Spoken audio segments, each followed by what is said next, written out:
Another day, another story. Hello, everyone, and welcome to my channel, where I explore and explain different aspects of linguistics, the scientific study of language. In today's video, I'm going to talk about one of the most fascinating and controversial topics in linguistics, language evolution. How did language evolve? When did it evolve? Why did it evolve? And what can we learn from studying the evolution of language? These are some of the questions that I will try to answer in this video, using examples from different languages and dialects to illustrate how language works, and also discussing some common myths and misconceptions about language evolution. So, let's get started. First of all, what is language evolution? Language evolution is the process by which languages change over time, both within and across generations. Language evolution can be divided into two main types: historical linguistics and sociolinguistics. Historical linguistics is the study of how languages change over long periods of time, such as centuries or millennia, and how they are related to each other.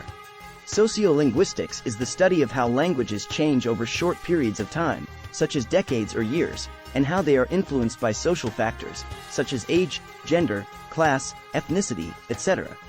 One of the main goals of historical linguistics is to reconstruct the history and origin of languages, and to classify them into language families.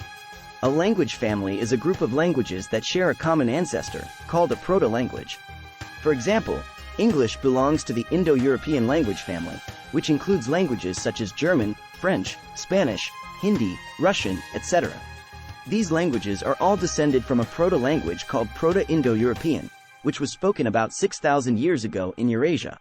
By comparing the similarities and differences among languages in a family, historical linguists can infer how they evolved from their common ancestor, and also trace back their migration and contact patterns. One of the main methods that historical linguists use to reconstruct the history and origin of languages is called the comparative method. The comparative method involves comparing words or sounds that have similar meanings or functions in different languages, and identifying patterns of regular sound changes that occurred over time. For example, one of the most famous sound changes in Indo-European languages is called Grimm's Law, which describes how certain consonants changed from Proto-Indo-European to Germanic languages, such as English.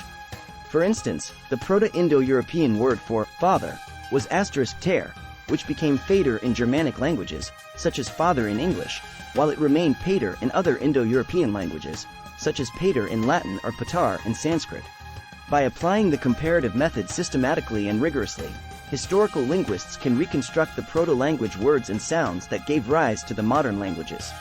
One of the main challenges that historical linguists face is the lack of written records for many ancient or extinct languages. Writing systems are relatively recent inventions in human history, and only a few languages have written records that date back more than a few thousand years. For example, the oldest written records of English are from the 7th century CE, while the oldest written records of Chinese are from the 14th century BCE. Therefore, historical linguists have to rely on other sources of evidence to reconstruct the history and origin of languages that have no or limited written records. Some of these sources include oral traditions, archaeology, genetics, cognates, loanwords, etc. Another challenge that historical linguists face is the uncertainty and controversy that surrounds some aspects of language evolution. For example, one of the most debated questions in historical linguistics is when and where did language first evolve in humans? There are many different theories and hypotheses about this question, but none of them have conclusive proof or consensus among scholars. Some of these theories include the out-of-Africa theory, which proposes that language evolved about 100,000 years ago in Africa, and then spread with modern humans across the world. The multi-regional theory, which proposes that language evolved independently in different regions of the world, and then converged through gene flow and cultural exchange. The single origin theory, which proposes that language evolved about 50,000 years ago in a single location, possibly in Southwest Asia, and then replaced other forms of communication among humans. The gradualist theory, which proposes that language evolved gradually over millions of years from primate communication systems, and then diversified through natural selection and adaptation. The saltationist theory, which proposes that language evolved suddenly as a result of a genetic mutation or a cognitive breakthrough, and then spread rapidly among humans. As you can see, there are many different ways to approach the question of language evolution, and each of them has its own strengths and weaknesses.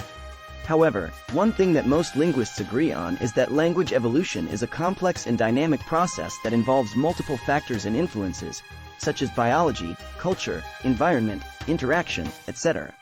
Therefore, it is not possible to give a simple or definitive answer to the question of language evolution, but rather to explore and examine the various possibilities and evidence that exist.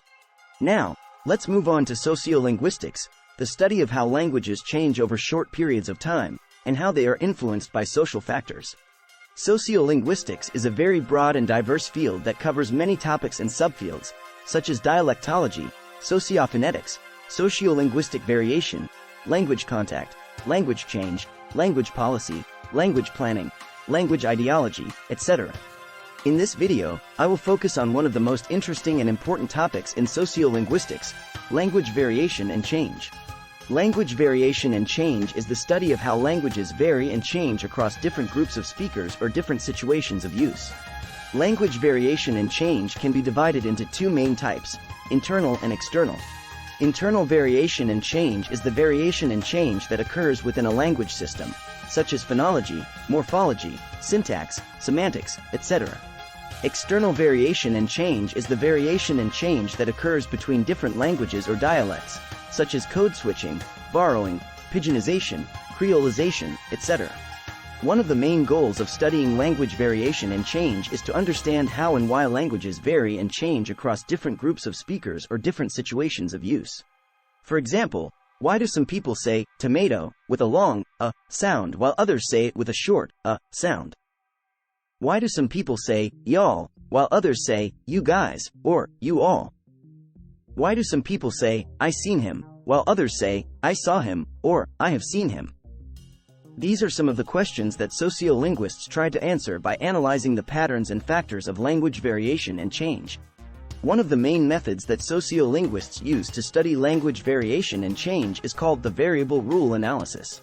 The variable rule analysis involves identifying a linguistic variable, which is a feature of language that can vary across different groups of speakers or different situations of use. For example, one linguistic variable in English is the pronunciation of the final consonant cluster per nanogram, in words like sing, ring, thing, etc. Some speakers pronounce it as n, while others pronounce it as n. By collecting and analyzing data from different speakers or contexts, sociolinguists can calculate the probability or frequency of each variant, such as n or n, in relation to various social factors, such as age, gender, class, ethnicity, etc., or linguistic factors, such as preceding or following sounds, word position, stress, etc. By doing so, sociolinguists can determine how and why languages vary and change across different groups of speakers or different situations of use. One of the main challenges that sociolinguists face is the complexity and diversity of language variation and change.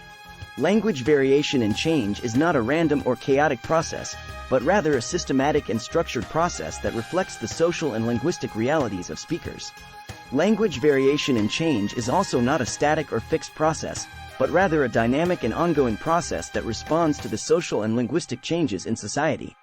Therefore, sociolinguists have to constantly update and revise their theories and methods to account for the new and emerging forms of language variation and change that occur in the world. Another challenge that sociolinguists face is the attitude and perception that people have towards language variation and change. Language variation and change is often associated with negative stereotypes or judgments about certain groups of speakers or certain forms of language. For example, some people may think that certain dialects or accents are inferior or incorrect, or that certain words or expressions are vulgar or inappropriate. These attitudes and perceptions can affect how people use or learn languages, and also how they treat or interact with other people who speak differently from them. Therefore, sociolinguists have to raise awareness and educate people about the nature and value of language variation and change, and also promote tolerance and respect for linguistic diversity. So, this was a brief introduction to language evolution, one of the most fascinating and controversial topics in linguistics. I hope you enjoyed this video, and learned something new about how languages work, and how they change over time.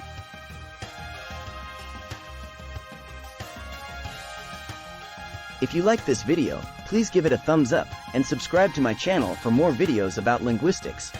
Also, please leave a comment below if you have any questions or suggestions for future videos.